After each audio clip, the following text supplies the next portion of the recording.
Good afternoon, students. So today we are going to talk about the current affairs for 30th of May 2025. The first issue is with respect to batteries. Okay. तो अभी एक institute है that is this institute is in Bangalore Jawaharlal Nehru centre for advance scientific research. इन्होंने अभी एक battery की बात की है that is sodium ion battery.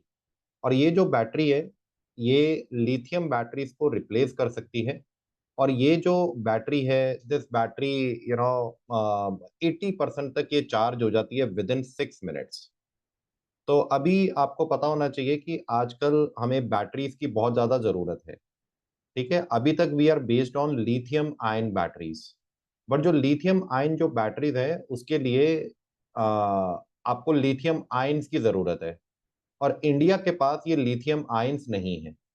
और वैसे भी जो लिथियम की जो टेक्नोलॉजी है that is more with China. So now there is an alternative that instead of lithium we are going to use sodium batteries. और ये जो सोडियम बैटरीज हैं ये चार्ज भी जल्दी होंगी, इसमें एनर्जी स्टोरेज कैपेसिटी भी ज्यादा है और ये इजी भी है बनाने में, right. So this is what is your sodium ion batteries. Next issue is the issue of importance of deputy speaker. So आपको पता होगा जो डेप्यूटी स्पीकर है that is in both, it is in Lok Sabha also and it is in what Vidhan Sabha also.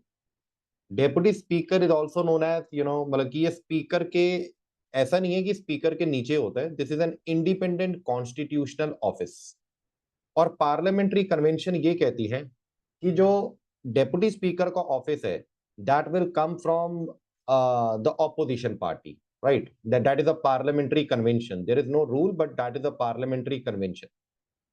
अब जो deputy speaker का जो election होंगे उस इलेक्शन की डेट देता है speaker of Lok Sabha.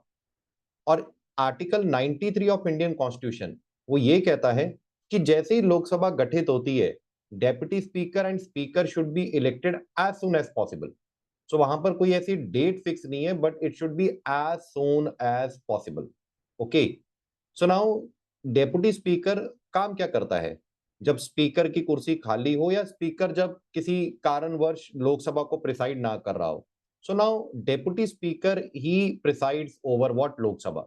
Now he maintain the decorum of Lok Sabha, यानी कि he enjoys all the power of what the speaker of Lok Sabha. अब deputy speaker will resign to speaker of Lok Sabha. और डेप्यूटी स्पीकर को अगर निकालना है so the procedure is same as that of procedure of speaker of Lok Sabha. अब ये news में इसलिए चल रहा है क्योंकि from the last 6 years Lok Sabha के पास डेप्यूटी स्पीकर नहीं है। और जो ऑपोजिशन पार्टीज का ये मानना है कि इससे जो सरकार है वो ऑपोजिशन या गवर्नेंस या रोल ऑफ ऑपोजिशन को खत्म करने की बात कर रही है, right. So that is why this deputy speaker was important in today's term. Next is your national academy for medical sciences. See national academy of medical sciences as such important नहीं है बट अ ब्रीफ आइडिया। अभी अभी इन्होंने एक study की है और इस स्टडी के अकॉर्डिंग जो कैंसर के बहुत सारे केसेस हमको लास्ट स्टेज में पता लगते हैं। क्यों? क्योंकि इंडिया के पास प्रॉपर डायग्नोस्टिक टेक्नोलॉजी नहीं है या प्रॉपर डायग्नोस्टिक इंफ्रास्ट्रक्चर नहीं है। अब national academy of medical sciences क्या है? ये एक तरह का थिंक टैंक है। ये सरकार को एडवाइस करता है ऑन वेरियस हेल्थ पॉलिसीज। और इनका काम एक ये भी होता है दैट कंटिन्यूइंग मेडिकल एजुकेशन।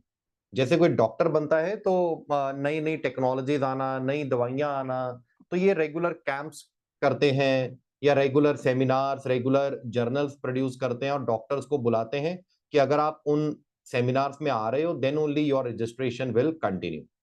और ये जो national academy of medical science है this is registered society under society registration act 1860। ठीक है, तो this you should know. Second is your dark pattern. See dark pattern is a term which is now being used in the consumer industry. Dark pattern होता है online में। Online में consumer का जो behaviour है उसको मैनिपुलेट किया जाता है by giving the misleading ads. जैसे कोई कोचिंग इंस्टीट्यूट, अब कोचिंग इंस्टीट्यूट बार बार कहना शुरू कर देगा कि आपको कोचिंग बहुत जरूरी है, हमारे यहाँ से इतने बच्चे निकले हैं, हमारे स्टडी मटेरियल से इतने क्वेश्चन आए हैं. So what they are doing is they are manipulating the behaviour of a consumer. और वो इतना उसको मैनिपुलेट कर लेते हैं दैट टुडे और tomorrow they are going to join that institute और they are going to buy that product without seeing the authenticity of that product or without confirming the claims of that क्या कहते हैं advertisement. तो that is known as what is dark pattern. अभी ministry of consumer affairs ने अब इसका संज्ञान लिया है और ये बोला है कि अगर कोई भी आदमी एडवर्टाइजमेंट करो but advertisement should not be fake, advertisement should be अच्छी होनी चाहिए एंड हेंस इसको आप मिस यूज नहीं कर पाओगे. तो this is what is your dark pattern. Next is Dag Hammarskjold medal. I know, I don't know how I am pronouncing it, but आप सिंपल एक बात याद करोगे. दुनिया में देयर आर मल्टीपल एरियाज जहां पर सम कंफ्लिक्ट इज देयर और वहां पर क्या होता है, United Nations take responsibility. So United Nation plays their United Nation peacekeeping force in that area, peacekeeping force in those areas. और इन peacekeeping force का काम ये होता है, so they have to be neutral. और now over a period of time they control the law and order and bring peace to that region. फिर इस मामले में कभी-कभी कुछ जो लोग हैं उनकी डेथ भी हो जाती है in maintaining that peace and order. अब यूनाइटेड नेशन उनको फिर ऑनर करता है by giving this medal. तो आप सिंपल ये याद रखिए कि this medal is given by what, United Nation peace keeping force. ठीक है. Next is your Churdhar wildlife sanctuary. इसमें आप सिंपल इतना याद रखेंगे, ये जो चूरधार वाइल्ड लाइफ सेंचुरी है this is in Himachal Pradesh, district Sirmaur. ठीक है. तो अभी रिसेंटली इसमें कुछ इशू हुआ था और इसमें कुछ इंटरवेंशन की गई थी. आप that is not that important, but आप सिंपल याद रखिए Churdhar wildlife sanctuary is an important sanctuary in this your Himachal Pradesh. Next is your Seven Summit Challenge. Seven Summit Challenge is the 7 peaks of the world. We have around 7 continents और 7 continent की 7 highest peaks. जैसे Asia की mount Everest, north America की mount Denali, south America की mount अकंकागुआ, Australia की mount कॉसियुस्को, Europe की mount इसको बोलेंगे माउंट एल्बोर्स, और अफ्रीका की माउंट किलिमंजारो, अंटार्कटिका की माउंट विंसफ. तो अभी एक स्टूडेंट है, एक हैदराबादी टीनेजर है, विश्वनाथ कार्तिके पदाकंती. तो उसने अब ये चैलेंज लिया है कि वो जितनी भी 7 कॉन्टिनेंट्स की हाईएस्ट पीक है वो इंडिया का झंडा लहराएगा. So this is what is 7 summit challenge. ठीक है. Next is your stromatolites. See, stromatolites is not that important. Stromatolites का मतलब क्या होता है, बहुत एंशिएंट पत्थर है. These are like the sedimentary rock. Billions of साल पहले जब अर्थ बनी थी और अर्थ बनने के इमीडिएटली बाद का ये पत्थर है, तो that is known as stromatolites. तो अभी ये जो स्ट्रोमेटोलाइट्स है ये हमको हिमाचल प्रदेश में कहीं से मिल रहे हैं. अभी जब ये पत्थर हमको मिलेगा तो this will become a geological history.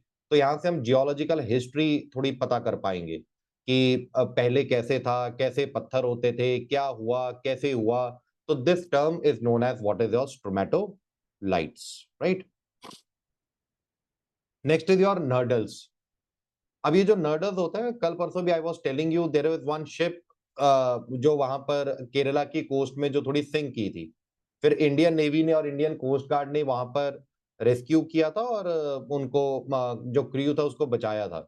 But वहां पर अब एविडेंसेस थे कि ऑयल, शायद ऑयल स्पिल हो जाए. अभी वहां पर उसी शिप के आसपास हमने ये देखा है कि we got some nurdles. Nurdles is what, pre plastic. Plastic का raw material is known as nurdles. But आपको इतनी टर्म याद रखनी है, nurdles recently seen on the Kerala coast due to the sinking of what, that ship. और nurdles क्या है, नर्डल्स pre plastic, plastic से पहले का जो मटेरियल है that is known as what is nurdles. ठीक है. Next is Pedicularis rajeshiana. ठीक है, पेडिकुलरिस राजेशियाना. तो ये एक प्लांट है. और ये प्लांट की एक नई स्पीशीज है, और this species we got in Rohtang pass near Himachal Pradesh. तो रोहतांग इज अ पास, इसी पास के अराउंड से ब्यास रिवर भी आती है, और this pass is in Himachal Pradesh, और ये हमको एक नई प्लांट स्पीशीज मिली है। ठीक है, सो बाय द नेम पेडिकुलरिस राजेशियाना। ठीक है, so by this I end the current affair discussion for today. We will meet tomorrow at the same time. Thank you, have a nice day, take care.